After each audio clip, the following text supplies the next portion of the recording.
The next item on our agenda tonight Madam Mayor? is the associated resolution, or to direct staff as the council considers appropriate. Anybody? New voices? Your Honor. Resolution, let's see.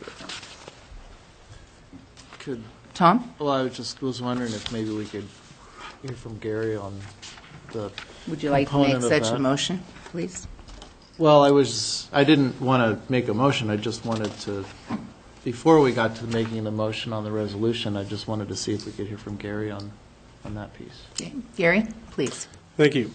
What you have before you, if I could get the, let's see if the person in the back will give me the process map. At any rate, what you have in your packets is a resolution. That resolution contains a process by which the ordinance, which has just been passed by the City Council, will be applied. Randy Fife, as you know, our former city attorney, spent quite a bit of time in drafting, reviewing the way that these sorts of processes are prosecuted, if you will, how violations are dealt with. And what you have before you is a resolution that is, by reference, deals with the investigation, processing, and possible prosecution of discriminatory employment and housing practices. Very simple process, as you can see from the flow chart. A complaint from the public is made to the police if a member of the public feels that they have been discriminated against in violation of the ordinance. The police investigate that complaint. They then report that to the prosecutor for review.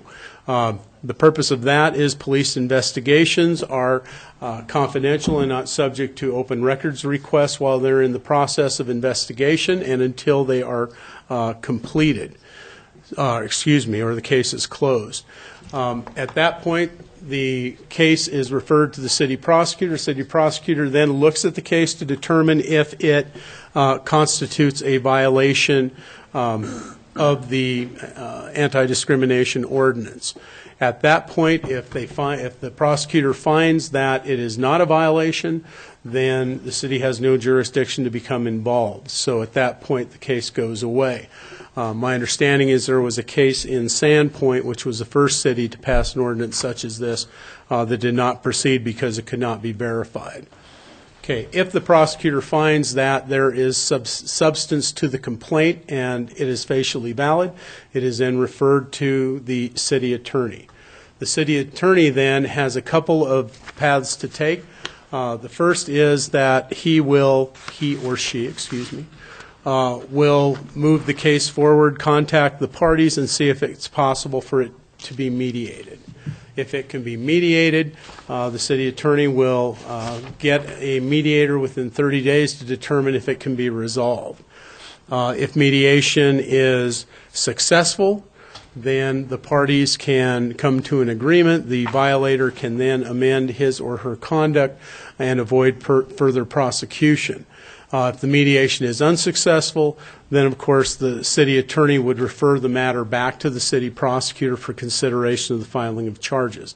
On the other hand, if mediation is offered to the parties and it is declined, then the prosecutor would refer it back to the city attorney would refer it back to the city prosecutor, who would then look at it from the perspective of whether that prosecution would be maintained. Now, there are a couple of different things that can be done there. The city prosecutor can, if the violator agrees to mitigate his or her conduct and get rid of the violation and conform future conduct in such a way that it is no longer a violation, then the matter could be proceeded on as an infraction, which is a civil case, as you know. Or if that does not happen, then the prosecutor can move it ahead as a misdemeanor. Now, it's as any other criminal prosecution, so the city prosecutor would look at it and determine if prosecution would proceed as well. So this is the process that can be moved ahead. It is a process that is designed to mediate and remove the violation more so than prosecution. Prosecution is the means by which you obtain compliance with the ordinance. Thank you, Gary. Ken, the Human Rights Commission took a look at this. Would you like to come up and speak to the aspects of the process map? Please. And identify yourself and your affiliation, please. Ken Fonce, 1111 East 1st Street, and I'm chair of the Moscow Human Rights Commission. Randy Fife, when he put together the process map on this, submitted it to myself, and I brought it back before the Moscow Human Rights Commission, and we discussed it with him, and we have no objections to this process. We fully and unanimously agreed with the process. And what do you think it is intended to do?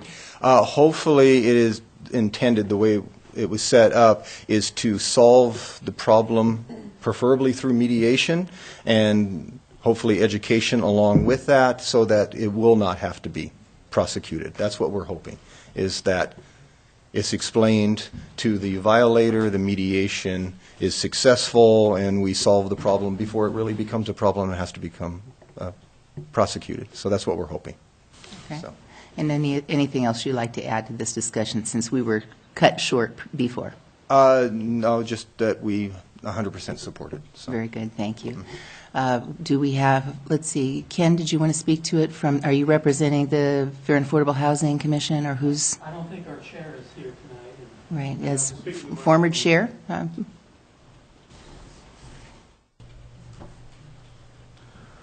The Moscow Fair and Affordable Housing Commission reviewed the ordinance. We did not review the resolution, and we submitted a written recommendation to the Administrative Committee of the City Council regarding changes that we wanted to see to the ordinance itself. So we have nothing new to say about what's been presented by Mr. Riedner here tonight.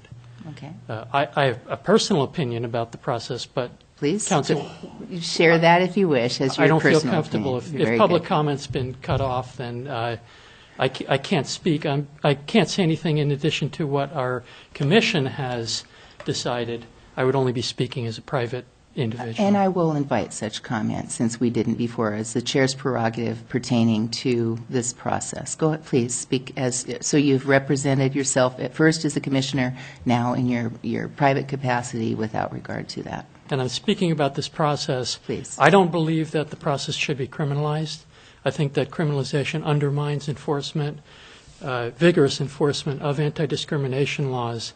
I handle civil lawsuits under federal law as a regular part of my legal practice, and I believe that the most effective way to enforce anti-discrimination statutes is through creating a private cause of action. Now, I have discussed this with Mr. Fife prior to his moving on, and he wasn't certain that the city has a constitutional ability to create a private cause of action. I believe that it does. The State Attorney General's office hasn't taken a firm position on the issue.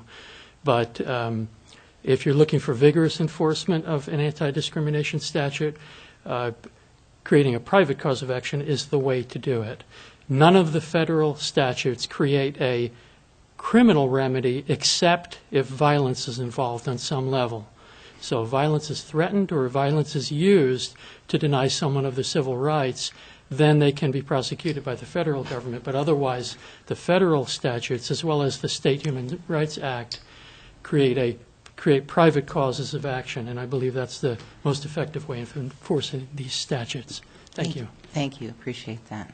I don't think we had other commissions take a look at this matter. So anybody would like to publicly comment about the issue of this consideration that the council is putting forward? This would be a resolution. It's not legally binding. It's merely a statement of position. Any comments on this particular issue now that the ordinance has been passed? Okay. Hearing no one else come forward, then Tim? The administrative committee looked at this process a week ago, and the chair, who I'm not going to speak for, but took the public comments that stepped forward and spoke at the admin committee meeting to include, at that time, City Attorney Randy Fife.